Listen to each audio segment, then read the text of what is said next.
ஆன்மீக நண்பர்கள் அனைவருக்கும் வணக்கம். நாளை தினம் பார்த்தீங்கன்னா வியாழக்கிழமை பங்குனி மாதத்தினுடைய தேய்பிறை பிரதோஷமானது வர இருக்கிறது. வியாழக்கிழமையோடு சேர்ந்து வந்திருக்கிறதுனால இது குருவார பிரதோஷம் என்று சொல்லுவாங்க. ஜாதகத்தில் குரு சரியில்லை, திருமணம் நடக்கவில்லை, குழந்தை பாக்கியமும் இல்லை, பணத்திற்காக கஷ்டப்படுறோம் என்றால் நாளை கட்டாயமா கோவிலுக்கு சென்று பிரதோஷ நேரத்துல சிவபெருமானை நாம வழிபாடு செய்யணும். குரு திசை நடக்கிறவங்க கூட நாளைக்கு கட்டாயமா சிவனுடைய ஆலயத்திற்கு சென்று சிவபெருமான வழிபாடு செஞ்சுட்டு வாங்க. அதேபோல் சிவபெருமானுடைய அருளை பெறுவதற்கு வீட்டில் இருக்கக்கூடிய கடன் பிரச்சனைகளும் தீருவதற்கு இந்த முறையில நீங்க வழிபட்டு பாருங்க.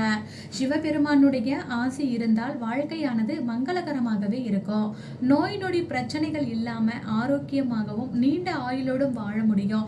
ஆனா சிவனுடைய அருள் கிடைப்பது அப்படிங்கிறது அவ்வளவு பெரியதல்ல. அப்படி அவருடைய கடைக்கண் பார்வை நம் மீது பட்டாலே நம் வாழ்க்கையை மாறிவிடும் என்று சொல்லலாம்.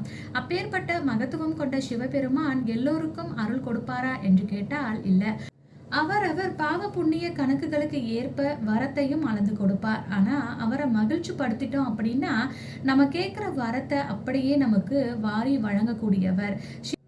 சிவபெருமான எப்படி மகிழ்ச்சிப்படுத்துவது என்ற கேள்வி நமக்குள்ள எழும்போம். சிவபெருமானுடைய அருளை பெற வேண்டும் என்றால் நந்தி வழிபாடு நாம செய்யலாம். உங்க குரல் நேரடியாக சிவபெருமானிடம் கேட்பதற்குள் நந்தி பகவான் உங்களின் நிறை குறைகளையும் என்ன வரமெல்லாம் கொடுக்கலாம் என்பதையும் அவரிடம் சொல்லிவிடுவார். நந்தி பகவான் சொல்லிவிட்டால் வரம் கிடைப்பது நமக்கு உறுதி. அதனால எல்லா சிவன் கோவில்களிலும் சிவபெருமானை வழிபடுவதற்கு முன்னாடி நந்தியை வழிபட்ட பிறகே கோயிலுக்குள் அடியெடுத்து வைப்பார்கள். நாளைய தினம் பார்த்தீங்கன்னா நந்தி பகவானுக்கு உரிய பிரதோஷ வழிபாடு நாளும் இருக்கு. மாலை நேரத்துல 4:30 மணியிலிருந்து 6 மணி இந்த நேரத்துல நந்தி பகவானுக்கு சிறப்பான அபிஷேகங்கள் நடைபெறும்.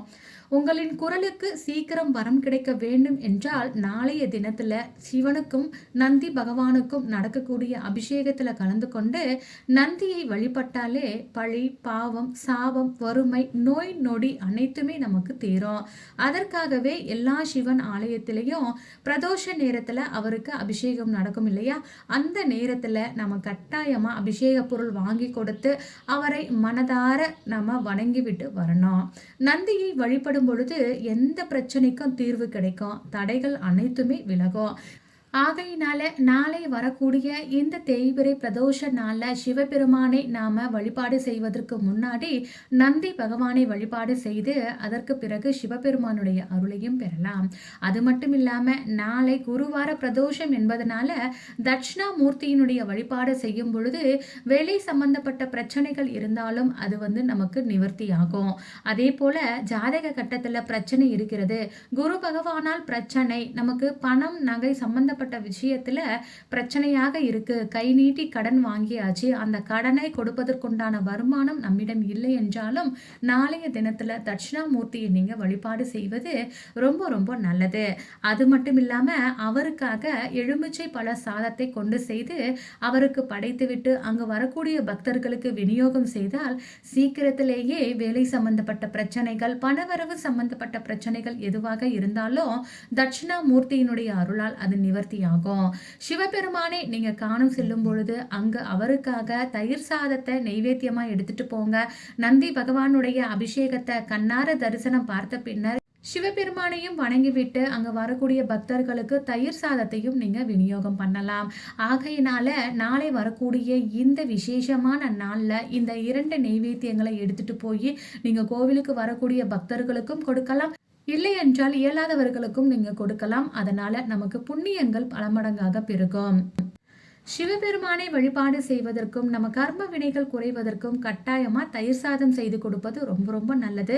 செய்த பாவத்திற்கு உண்டான தண்டனைகளும் குறையும். அதன் மூலமாக நம்ம வாழ்க்கையில அடுத்த நிலைக்கு செல்வதற்குண்டான வாய்ப்புகளும் நமக்கு அமையும். கண்டிப்பாக இந்த ஒரு பதிவானது உங்களுக்கு பயனுள்ளதாக இருக்கும்னு நினைக்கிறேன். இருந்தது அப்படின்னா மறக்காம உங்களுடைய உற்றார் உறவினர்களுக்கு ஷேர் பண்ணி விடுங்க. நம்ம சேனலையும் சப்ஸ்கிரைப் பண்ணிட்டு பக்கத்துல இருக்கக்கூடிய பெல் பட்டனையும் கிளிக் பண்ணி வச்சுக்கோங்க. மீண்டும் அடுத்த ஒரு நல்ல பதிவில் சந்திக்கலாம். அது வரைக்கும் நன்றி. வாழ்க வளமுடன்.